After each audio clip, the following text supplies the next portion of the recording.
The Fox 9 investigators have spent weeks reviewing documents and surveillance tape. To put it all in perspective, we enlisted the help of a former cop who now teaches law enforcement. He's not involved in any way in this case, but raises issues you've never heard before.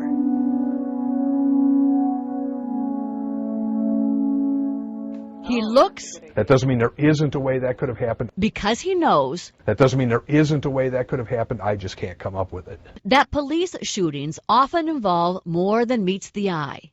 And that is what makes the shooting of Phong Le so frustrating. When people are in a full fight or flight response, the adrenaline is going, they've got tunnel vision, they oftentimes have defective memory of what has occurred. Because the surveillance camera pans away at just the wrong time, we have to rely on the memories and the integrity of the people who were there.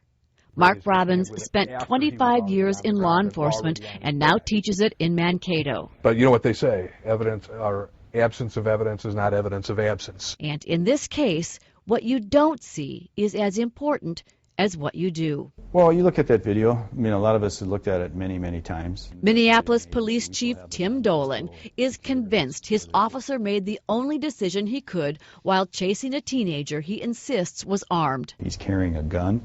Minneapolis police officer Jason Anderson and state trooper Craig Benz were riding together in the police car. They were doing aggressive police work at a time, this is back in '06, we were having a lot of issues of violence in the city. And they did a fine job. They approached a group of teenagers on bikes near a Minneapolis school. Officer Anderson testifies in a deposition that at some point after the camera pans away, he sees a young man ride close to Phong Le and hand him a black semi-automatic handgun.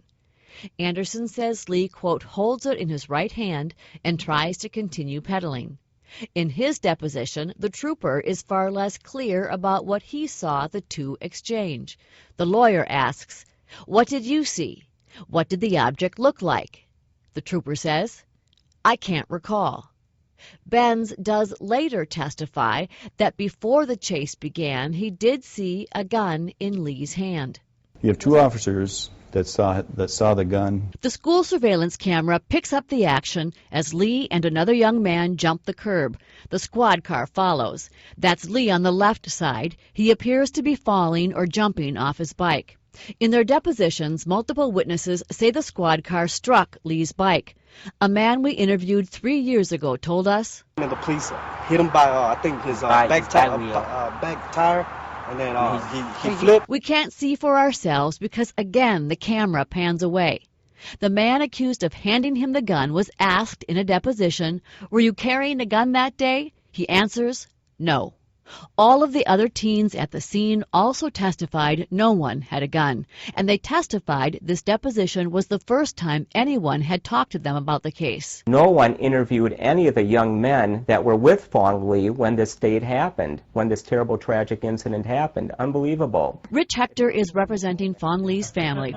He's hired a forensic expert who will testify the video shows Lee did not have a gun. This young man, Phong Le, is merely running away from the police officer and had absolutely no gun or any object in any of his hands or on his body. The Fox 9 investigators asked Mark Robbins to take a look. And all I'm seeing here is the shadow of his hand.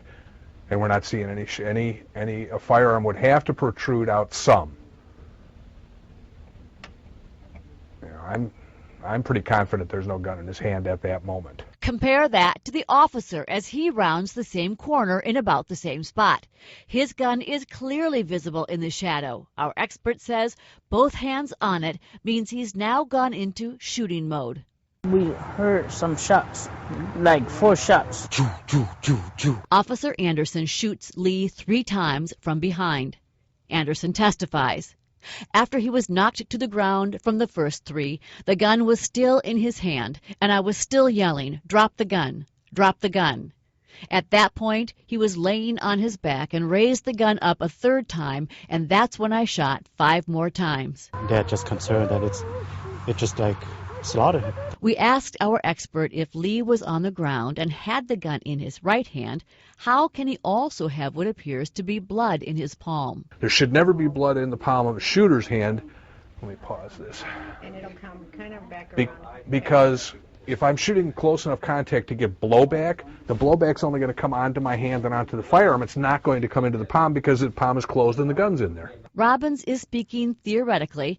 We asked him what blood in a palm can mean. That's more likely a defense wound, a defense reaction, that they put their hands up as opposed to being the one who was doing the shooting. At one point, Anderson contradicts his own earlier testimony about Lee being on the ground with a gun in his hands and says, "I remember Fong falling onto his back, and I remember watching the handgun fall approximately 3 feet from his left hand."